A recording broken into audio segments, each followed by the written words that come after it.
मनसापूर्ण महादेव व्रत कथा। ध्यान धरु गणराज को शंभु चरण सिरनाथ। मनसापूर्ण व्रत कथा कहूँ सुजन सुखदाय। सावधान श्रोता सभी कथा स्मरण कीजिए। बोलो मनसापूर्ण महादेव की जय। इंद्रलोक में एक दिन इंद्र सभा का आयोजन हुआ। ऋषि मुनिगण तथा सभी देवी देवता अपने अपने आसन पर विराजमान थे।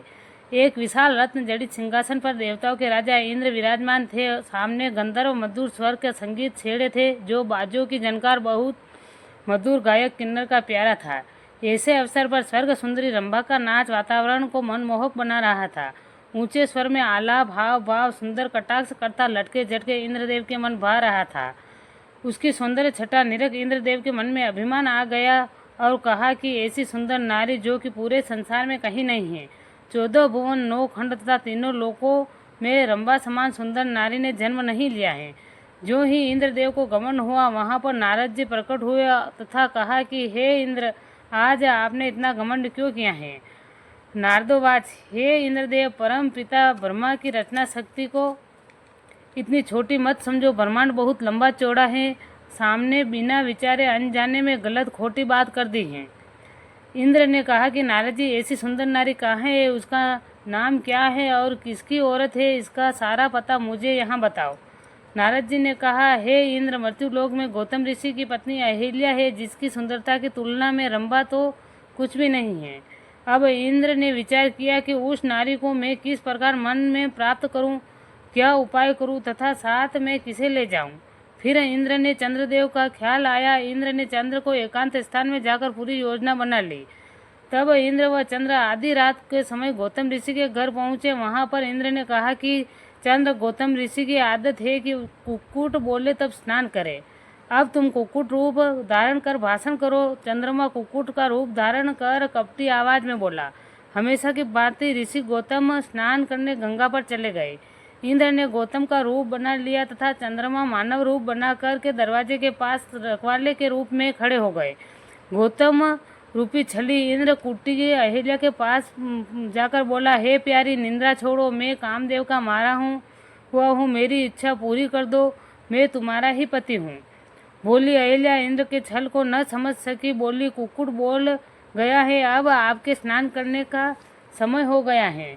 ऐसा कभी नहीं हुआ, पर आज वे समय कामातुर को ब्रह्म तेज में क्यों कमी हुई है। इंद्र ने कहा, जो कुछ भी हो तुम मुझसे बहस मत करो, यही तुम्हारा पतिव्रत धर्म है। पति की अवज्ञा करने वाली नारी नरकगामी होती है।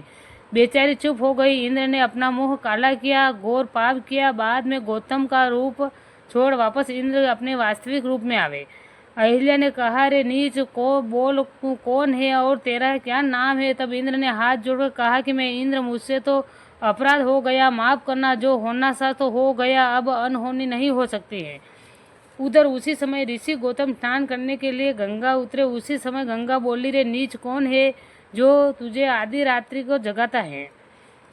गौतम ऋषि ने कहा, हे माँ, मैं गौतम तुम्हारा पुत्र हूँ। हे माता, आज ऐसा क्या हो गया जो आपने मुझे टोका है।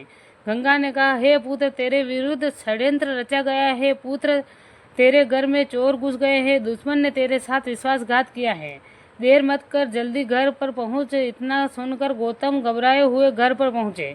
द्वार पर खड़ा चंद्र उन्हें रोकने लगा। गौतम ऋषि ने कहा, हे नीच, यह कहाँ का न्याय है जो चोर साहूकार को अपने ही घर में जाने से रोके।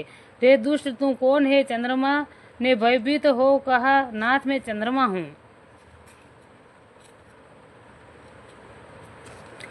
गौतम ऋषि ने कहा, यदि मैंने सच्चे मन से ईश्वर की भक्ति की हो तो जा दुष्ट, तू कलाहीन हो जा। बाद में जब ऋषि घर गए तो डर के मारे इंद्र किवाड़ के पीछे छिप गए। इंद्र पर दृष्टि पड़ते ही श्राप देते हुए गौतम ने झुंझलाकर बोले, दुष्ट, तुमने एक भंग के कारण घोर व्यभिचार किया है। तेरे बदन में 1000 भंग निर्मित हो जा, भयंकर कोढ़ का ग्रसित हो, तेरे शरीर में रक्त पीप निकलते रहे तथा संपूर्ण असाध्य रोगों का रोगी हो जा। जैसा तूने नीच कार्य किया है वैसा ही फल भुगत।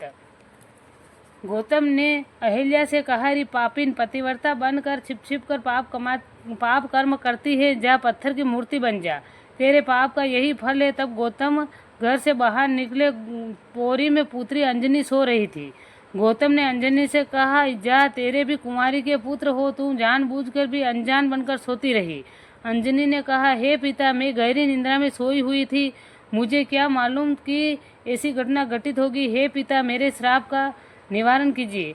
गौतम जी बोले, हे पुत्री, जो श्राप दिया वो तो कभी झूठा नहीं होगा। पुत्र तो होगा, पर कान की तरफ से, जिसका तुझे कोई कलंक नहीं लगेगा। थोड़ी देर बाद में चंद्रमा हाथ जोड़कर गौतम जी के चरणों में आ गिरा। चंद्रमा ने कहा, हे ऋषिराज, मैं पराधीन होकर इंद्र के कहने पर यहाँ आया, मुझ पापी पर दया कर क्षमा करें। गौतम जी ने कहा, पूर्णिमा कला पूर्ण होगी, बाद में प्रतिदिन घटता जाएगा, अमावस के दिन कलाहीन होगा, फिर दिन प्रतिदिन बढ़ता जाएगा।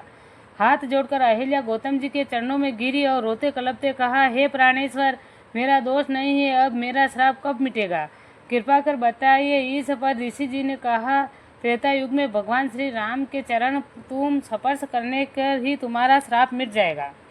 फिर हाथ जोड़कर देवराज ने विनती सुनाई, हे कृपा निदान, मैं आपके इन चरणों का अपराधी हूँ, जिसकी सख्त सजा मुझे मिली है। ऋषिराज, दया करके यह बताइए कि मेरे श्राप कैसे मिटेंगे।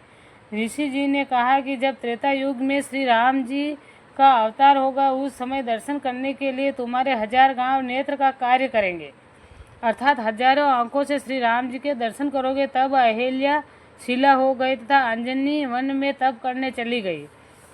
ऋषि गौतम गंगा तट पर आ बसे। इंद्र वापस इंद्रलोक पहुँचे, तब जगह जगह पर फूट फूट कर भंग के समान 1000 गाँव हो गए। समय गाँवों से रक्त पीप बहता रहता, तब नित नई पीड़ा पैदा होती, चिप चिप सारा शरीर करने लगा तथा गाँवों में 1000 मक्खियाँ भिन भिनाने लगी। फल प्रतिपल इंद्र छिप छिप कर सिसक सिसक कर रोता था, पीड़ा का कोई अंत नहीं था। अब मौत आए, अब मौत आए, ऐसा ही प्रतीक होता था। तब इंद्र ने हाथ जोड़कर ब्रह्मा जी से विनती की कि हे ब्रह्मदेव, मैं मरा जा रहा हूँ, हर पल मुझको मौत सवार दिखती है, सुख का स्वप्न में भी नहीं है, दिन रात दुखों ने आ घेरा है। अब दया निदान आपका दास समझकर मुझे जीवन दान दो प्रभु, ऐसा कोई उपाय बताइए प्रभु, जिससे जीवन की आशा हो। कुछ देर विचार कर ब्रह्मा जी ने इंद्र को ढाढ़स बंधा, कहा कि वो तो व्रत यज्ञ तथा तपस्याएं बहुत है, मगर बहुत ही कठिन है। अगर तुमसे थोड़े नियम पालन करने की शक्ति हो तो नियम समझाऊं।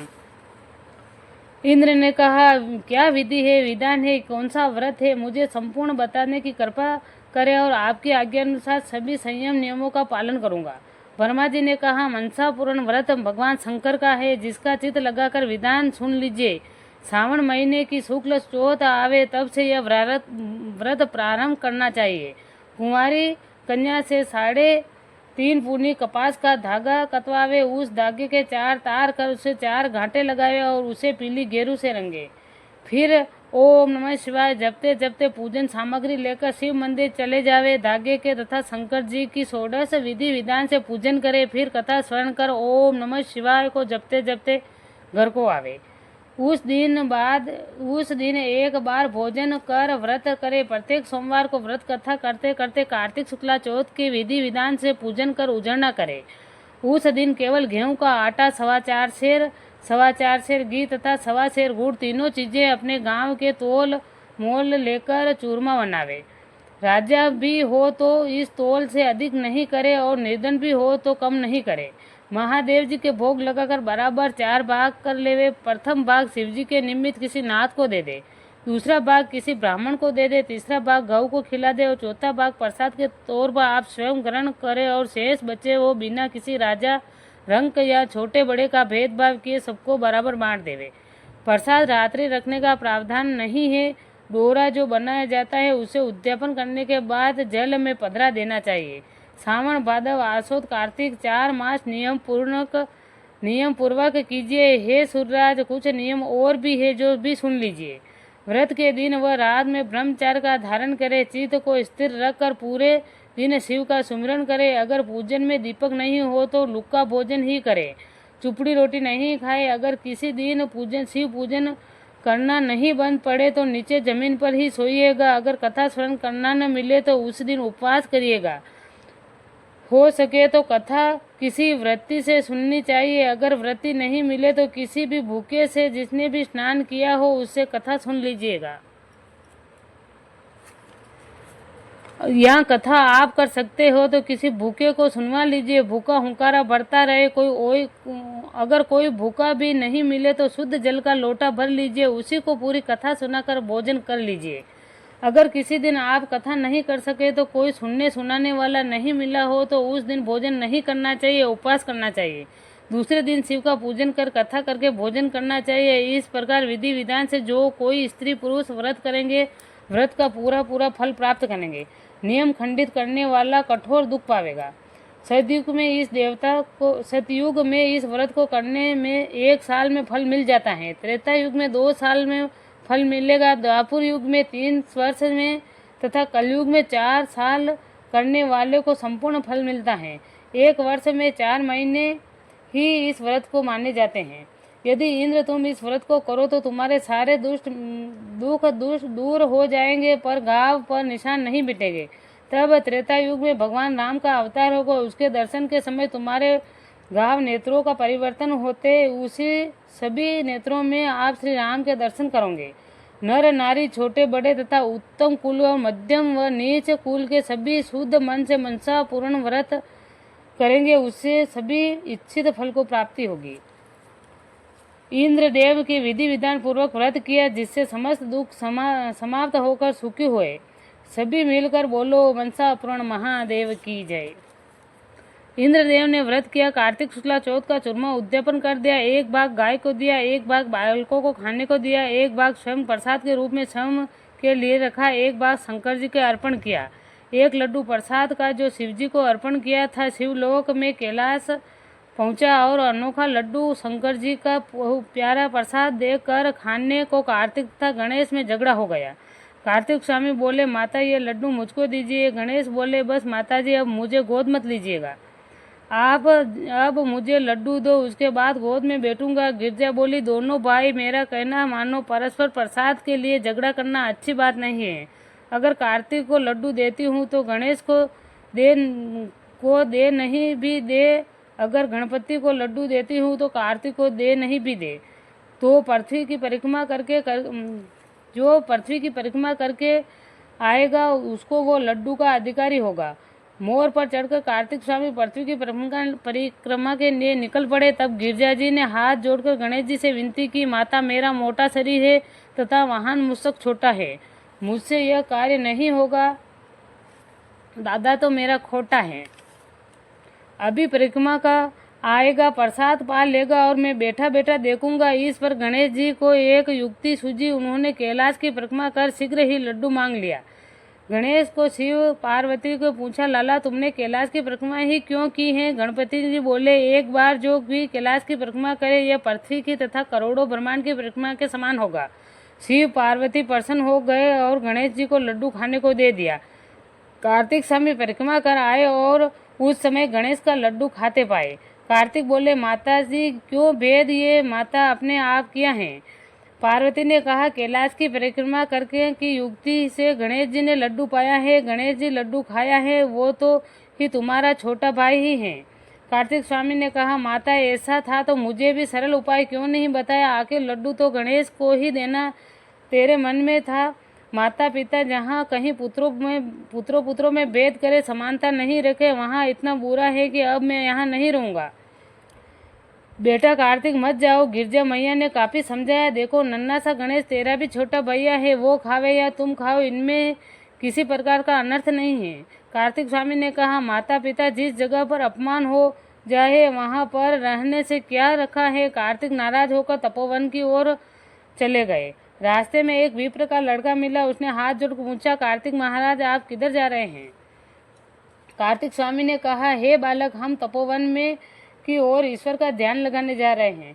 बालक ने कहा, स्वामी जी मैं भी आपके साथ चलना चाहता हूँ, श्रद्धा पूर्वक आपकी सेवा करूँगा। कार्तिक स्वामी ने कहा, हे पुत्र, वहाँ का दुख बहुत कठिन है, तुझे संग में नहीं ले जाऊँगा। बालक ने कहा, मैं सभी दुखों को सहन कर लूँगा, फिर भी मैं आपके साथ चलूँगा। कार्तिक स्वामी ने कहा, अच्छा तो चलो। कार्तिक स्वामी तपोवन में ध्यान लगा आसान पर बैठ गए। विप्र ब्राह्मण का बालक सेवा करने लग गया। एक बार कैलाश में शिव पार्वती जी भ्रमण करने के लिए निकले। शिव पर देवी सवारी विराजमान तथा नंदी के शिव बोले सवार थे। घूमते घूमते दोपहर हुई, एक बाग नजर आया। पार्वती बोली, स्वामी थोड़ी देर के लिए विश्राम कर लीजिए। स्वामी, एक रमणीक बाग इंद्र का है, जो कि अपने एक ही पूजन के लिए इंद्र पत्र फल फूल पुष्प यहीं शिव पार्वती जी दोनों बाग में आकर विश्राम कर लिया और बावड़ी पर बैठे और ठंडा पानी पिया। वहाँ छठा बाग की निरखिर निरख शिव आनंद मगन हो अपने दिल को बहलाने लगे। बाग को 18 बार वनस्पति फल फूल रही थी। सुंदर मंद मंद तथा सुगंधित हवा चल रही थी। उस समय शिव पार्वती जी आसन लगाकर बाग में विराजमान हुई। शिव जी ने कहा, हे पार्वती जी, इस समय चौपट पासा खेलने का मन कर रहा है। यहाँ पर हार जीत का साक्षी कौन होगा? गौरी बाग के मालिक को बुला बोली, हमारे चौपट के खेल में हार जीत का साख भर देना। अब चौपट का खेल शुरू हुआ। शिव गौरी ने पासा फेंका, गिरजा की जीत हुई।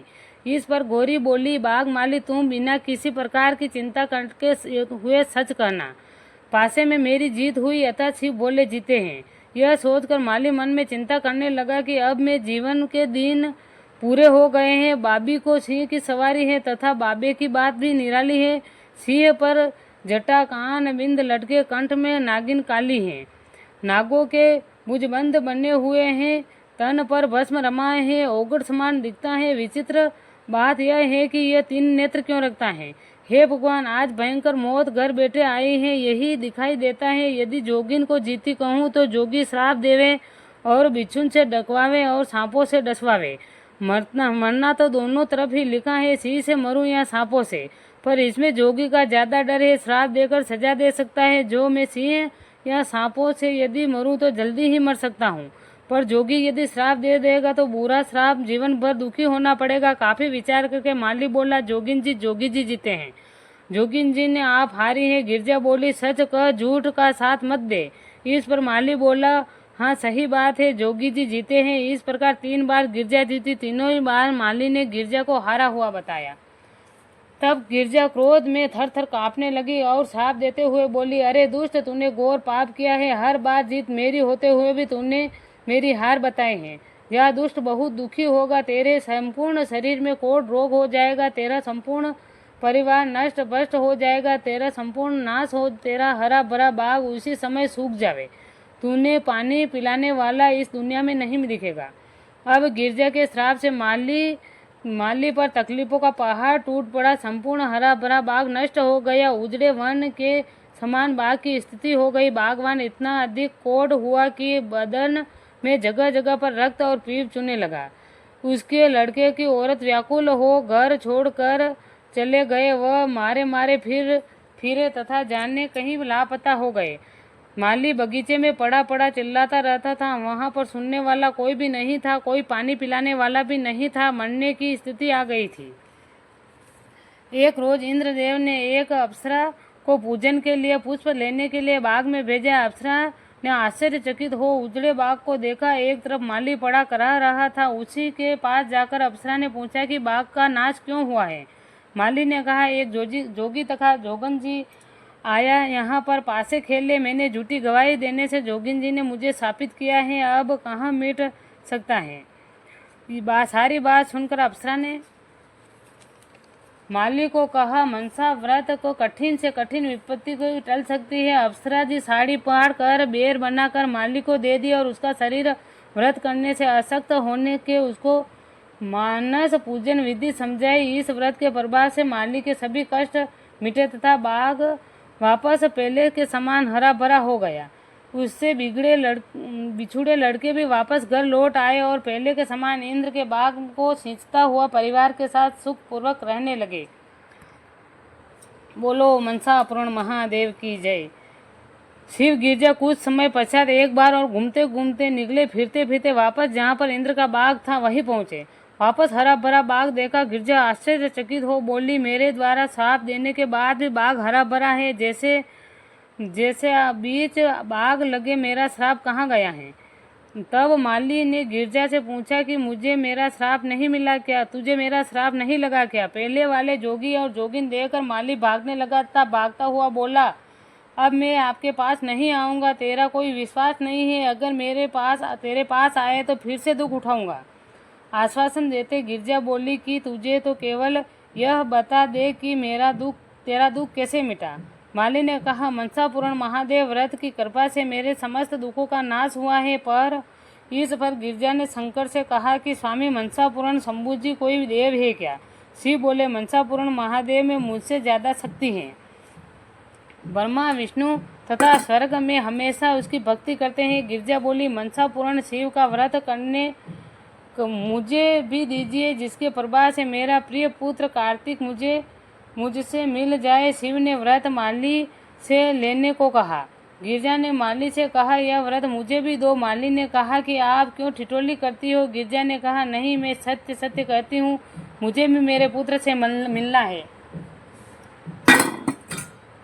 तब माली ने गिरजा को पूरा व्रत का विधान बतलाया। शिव व गौरी कैलाश गए। तब गिरजा ने विधि विधान से व्रत किया। उद्यापन कर लड्डू शिव की जलधार पर रखा तथा हाथ जोड़कर तब गिरजा ने शिव का ध्यान किया तथा प्रार्थना की कि हे प्रभु, कृपा निदान मुझे मेरे पुत्र से मिलाओ।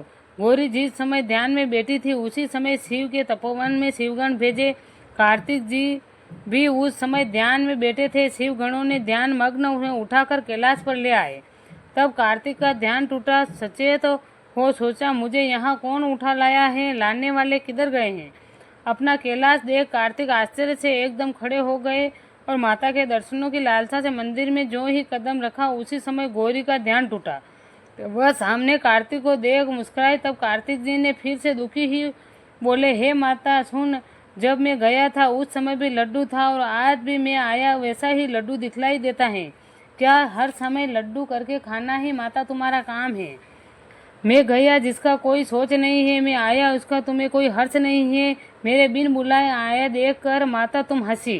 क्रोध करके कार्तिक जी वापस जाने लगे। तो अब यहाँ और नहीं रहना है। हे पुत्र कार्तिक, तुम मत जाओ, मैं तुम्हें नहीं, मनसापूर्ण महादेव के व्रत के अद्भुत चमत्कार को देखकर हंसी हूँ।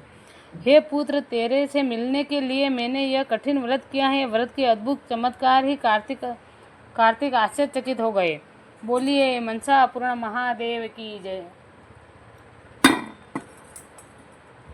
कार्तिक स्वामी ने माता को हाथ जोड़ कहा कि मेरे साथ भी एक विप्र का बालक था। बेचारा मेरे यहाँ आने से वह वन में मारा फिरता होगा। वह बालक मुझसे वापस मिल जाए तो मेरी यह इच्छा है। अब माताजी, मुझे भी इस व्रत की शिक्षा दीजिएगा। माता ने कार्तिक को व्रत के संपूर्ण विधि को समझाया। कार्तिक ने व्रत पूर्ण किया। उद्यापन के दिन लड्डू को शिव के जलधारी पर रखकर शिव का ध्यान किया। शिवगण द्विज के बालक को भी कार्तिक के सम्मुख उठा लाए। कार्तिक ने जब बालक को देखा तो हंसे। इस पर द्विज बालक नाराज हो बोला, महाराज, आपने मुझे वन में अकेला छोड़कर मेरे साथ विश्वासघात किया है, जबकि जब मैं यहाँ पहुँचा तो आप मुझ पर हंसे। वापस में यह बात सत्य है कि जहाँ पर अपमान होता है वहाँ पर एक पल भी नहीं रहना चाहिए। कार्तिक ने कहा व्रत के प्रभाव को देखकर मैं हंसा था। व्रत का चमत्कार सुन बालक चकित हुआ। सभी श्रोतागण एक साथ बोलिए मनसापूर्ण महादेव की जय। वीर बालक ने हाथ जोड़कर कार्तिक से कहा कि स्वामी जी, मुझे व्रत की शिक्षा विधि सहित समझाइए। कार्तिक ने कहा कि हे पुत्र, तू यह व्रत क्यों करना चाहता है? तेरे मन में क्या इच्छा है? बालक ने कहा कि मेरा मन काशी नरक की पुरोहित की लड़की से शादी करने का है। कार्तिक ने बालक को व्रत दिया। बालक ने पूरा किया। फिर उसी समय उद्यापन का लड्डू जलधारी पर रखकर शंकर का तन मन व प्रेम से ध्यान किया। ध्यान में इतना लीन हो गया कि कब विप्र ने वीर शिवगण उठाकर ले गए और पुरोहित के द्वार पर ले जाकर उतार दिया, जहाँ पर शादी थी। स्वप्न में पुरोहित को शंकर जी ने दर्शन दे कहा था, तुम्हारे द्वार पर एक ब्राह्मण बालक बेटा है। अगर सुख पूर्वक रहना चाहते हो तो तुम्हारी लड़की की शादी उससे कर दो, नहीं तो बर्बाद कर दूंगा। निद्रा में जब पुरोहित जागा तो अपनी पत्नी को स्वप्न की वाली बात बता दी। नारी से बाहर आकर बालक को देखा तथा वापस अंदर जाकर अपने पति को उस बालक से शादी करवाने के लिए मना कर दिया और कहा कि बाहर तो निर्धन बालक बेटा है। फिर दोनों सो गए। वापस शिव जी ने स्वप्न में जाकर कहा कि रे नीच, अभी तक शादी करवाने के लिए मना कर दिया तो मैं तुझे बर्बाद कर दूंगा। अगर सुबह होते ही ब्याह नहीं करवाए तो तुझसे भयंकर बदला लूंगा। फिर सुबह पुरोहित ने उस बालक को बुला जाति गोत्र का ठीक मिलान कर ब्याह रचा दिया। घर माल खजाना समस्त संपत्ति कन्यादान में दे राज पुरोहित हरि सुमिरन में लग गए और सुखपूर्वक रहने लगे। सभी श्रोतागण बोलिए मनसा पूर्ण महादेव की जय। प्रतिवर्ष नियमानुसार विप्र मनसा पूर्ण व्रत करने लगा, जिसको किसी भी तरह से खंडित नहीं करता और भक्ति भाव से उद्यापन करता। उसी पुरोहित विप्र के एक गुणवान पुत्र हुआ, जो बड़ा होकर पढ़ लिख कर समस्त विद्याएं प्राप्त कर पूर्ण विद्वान बना। एक दिन उस लड़के के पिता ने के पास बुलाकर, हे पुत्र जाकर लड़का को आशीर्वाद देकर वापस आ रहा। पुत्र जाकर राजा के सदुपयोग का आशीर्वाद दिया। तब लड़का राजा के आशीर्वाद देकर वापस आ रहा तो गांव में नगर सेठ ने उसे देख खुश होकर बुलाकर कहा कि तुमको यहाँ तुम्हारे परिवार के प्रत्येक सदस्य को भोजन का न्योता है तथा भोजन का प्रत्येक एक मोहर दक्षिणा स्वरूप ले जाओ। घर जाकर पुत्र ने संपूर्ण वार्ता पिताजी को बताई और पिता ने इनकार कर दिया कि आज तुम्हारे शिवजी के मनसा पूर्ण व्रत का उद्यापन है। हमारे परिवार में इसी व्रत का आनंद हुए हैं। इतना सुन पुत्र ने कहा कि हे पिताजी, मुझे भी व्रत की विधि विधान समझाइए। इस पर पिता ने कहा कि पुत्र, तेरी क्या इच्छा है सो कहो और मुझे बतला। पुत्र ने कहा कि हे पिताजी, आपको कहने में संकोच तो होता है, लेकिन अभी भी मैं आपको बतलाता हूँ कि मैं उज्जैनपुरी के राजा की लड़की से शादी करना चाहता हूँ।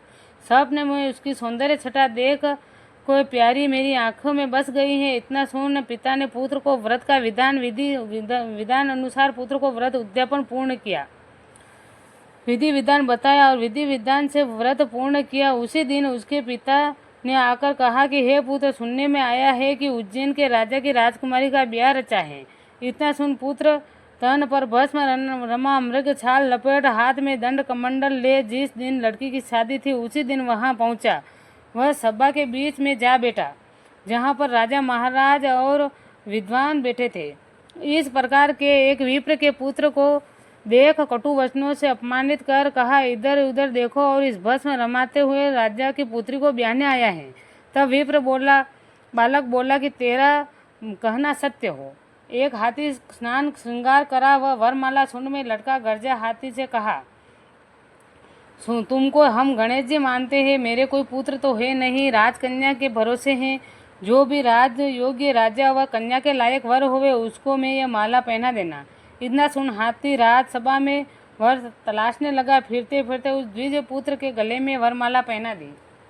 सभी बोल उठे, हाथी से चूक हो गई है। फिर वह माला हाथी की सूंड से श्रृंगार किया और विप्र बालक को गज सभा से बाहर बैठा कर दोबारा हाथी से भेजा कि हे हाथी, विप्र बालक को तलाशना हुआ। बाहर दरवाजे के पास बैठे विप्र बालक को माला पहना दी। फिर सभी ने एक साथ कहा कि हाथी से चूक हो गए हैं। पुनः माला मंगवा ली। वह विप्र बालक को नगर से बाहर निकाल दिया।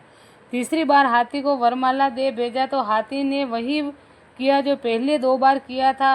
होनहार समझकर राजा ने राजकन्या और विप्र बालक से विवाह करा दिया।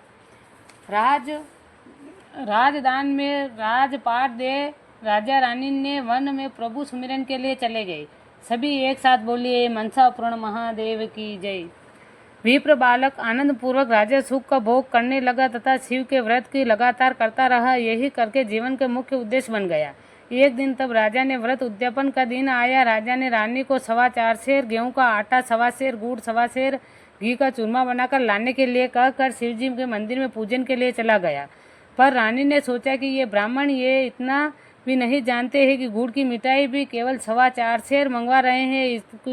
इनको इतना भी पता नहीं कि राज खजाना बहुत भारी है, यहाँ पर किसी प्रकार की कमी नहीं है। फिर भी इन्होंने इतने कम नेवज बनाकर मंगवाने की विचार क्यों किया है।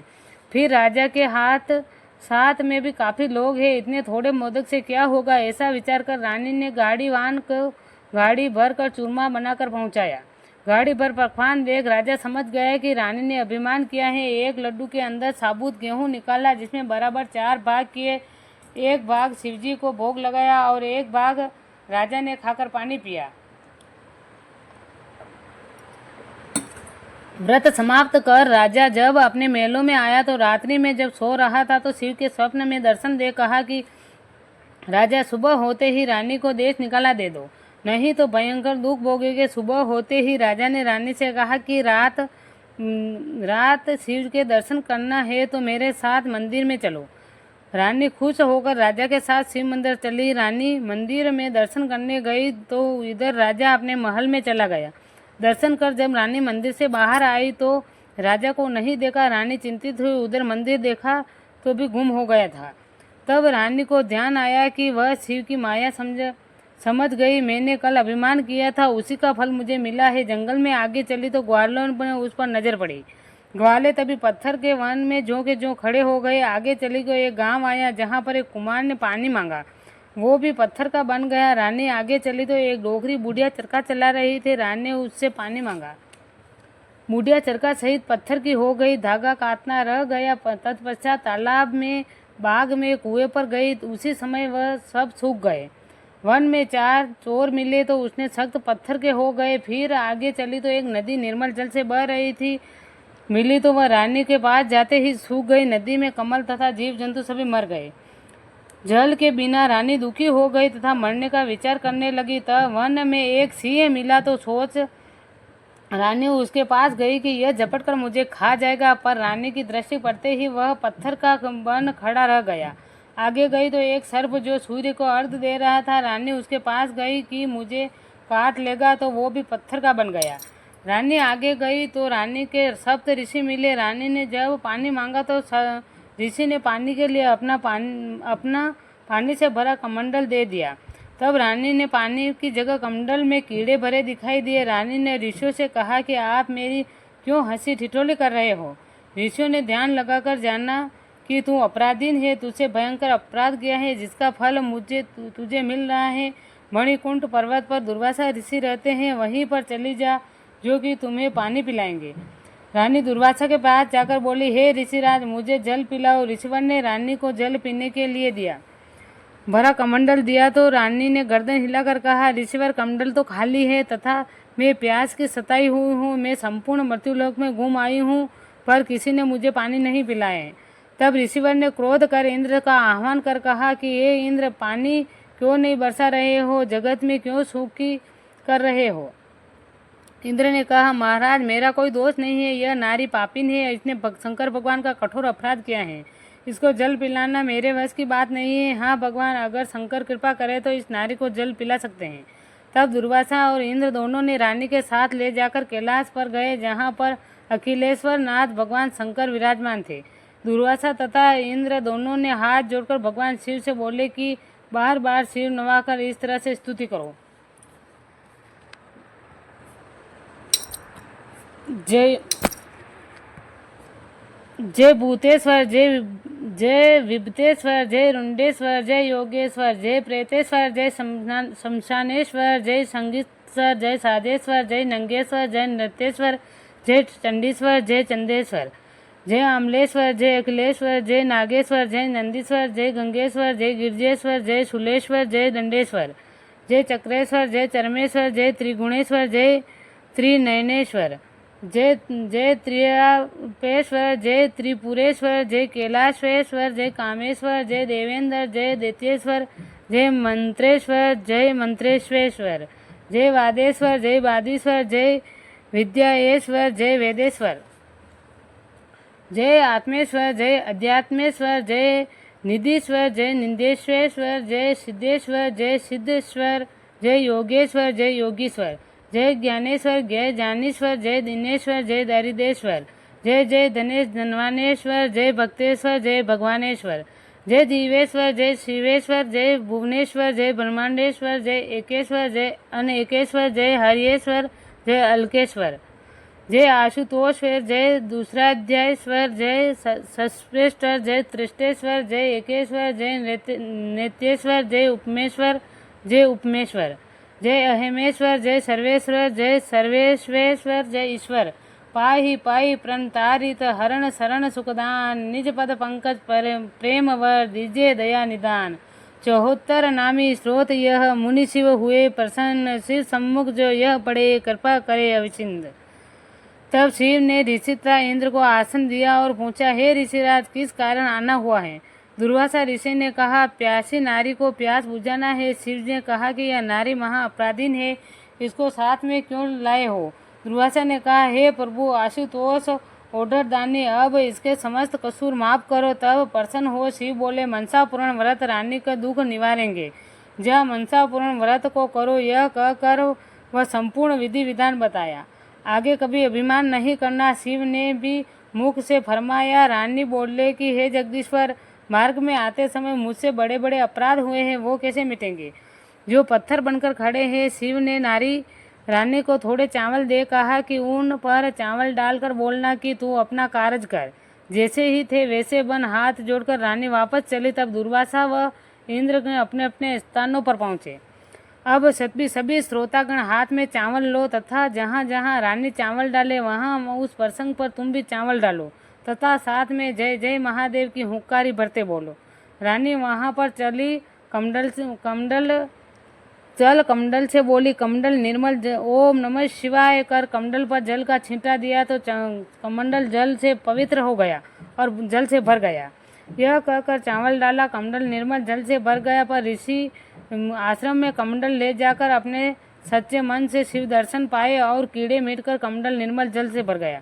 फिर ओम नमः शिवाय कर चावल डाला, कमंडल शुद्ध जल से भर गया। वहाँ से चलकर सर्प ने पास आई और सूर्य को अर्घ देता हुआ पत्थर बना था पास आकर बोली कि जैसा था वैसा बन कर ओम नमः शिवाय कर चावल डाला तो सर्प जीवित हो गया। फिर शिव के पास जा बोली, पहले जैसा बन और कहा जहाँ तुझे जाना है वहाँ जा। यह कहकर ओम नमः शिवाय कर चावल डाला तो शेर गरजता हुआ चला रवाना हुआ।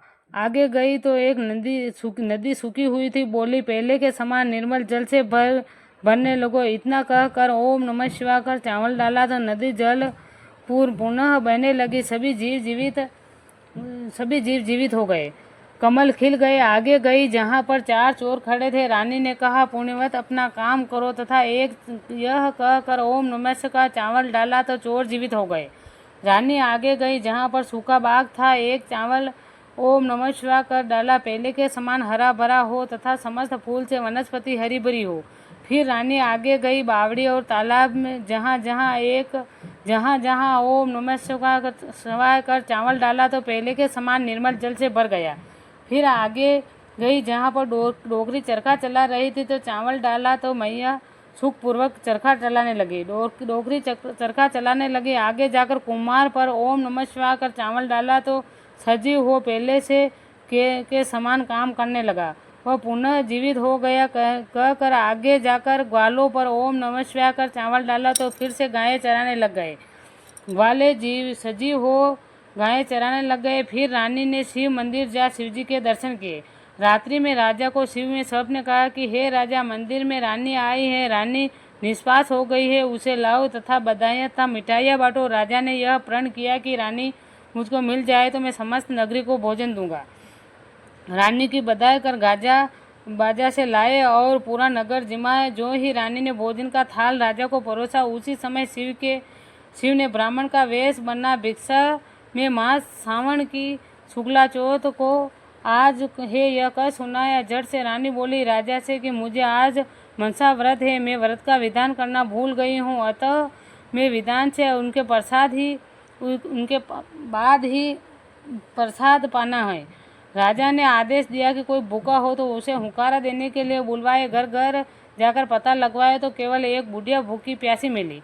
तब 7 पुत्र की माता होते हुए भी उसकी किसी ने संभाल नहीं कि वह बुढ़िया ठठारन जाति की थी जो समस्त प्रकार के रोगों से ग्रसित थी। रानी ने को आकर कहा कि बुढ़िया को बुलवा ली जाए। गूंगी, बेरी, पुंगी, कुबड़ी तथा सिर पर टाट कोट से रोगी, आंखों से अंधी तथा समस्त प्रकार के रोगों में वह ग्रसित थी।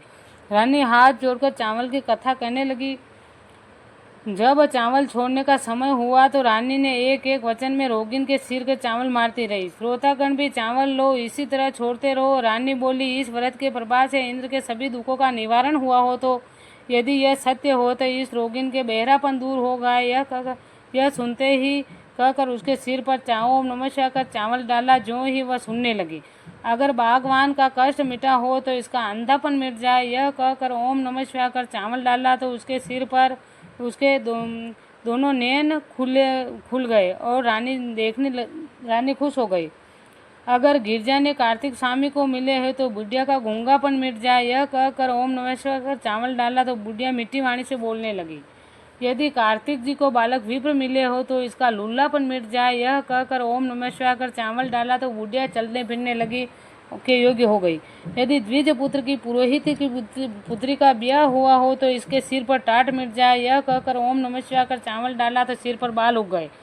उस पुरोहित सूत ने यदि मेरा ब्याह हुआ हो तो इसका कुबड़ापन मिट जाए, यह कहकर ओम नमः शिवाय कर सिर पर चावल डाला तो बुढ़िया का सीधा शरीर दिखने लगा, कुबड़ापन खत्म हो गया। यदि शिव जी ने मुझको दर्शन दिए हो तो इसका समस्त रोग मिट जाए, यह कहकर ओम नमः शिवाय कर चावल डाला तो सुंदर शरीर वाली औरत बन गई, जिससे कोई पहचान न सके वह वर्णन कर सके। यदि कलयुग में इस व्रत फलदायक हो तो सभी गुणों के गुणवान बोलो, यह कहकर सिर पर चावल डाला तो समस्त गुणवान बली। जैसा कल्याण बुढ़िया का रानी का पूर्ण काम हुआ वैसा ही सभी भक्त जनों का हो। इसी के साथ मनसा पूर्ण महादेव की जय। मनसा पूर्ण शंभु की कथा सुनी हुई और पूर्ण श्रोता वक्ता की जो मनसा पूर्ण कथा सुन रहे हैं उनकी सभी की जय। बोलिए मनसा पूर्ण।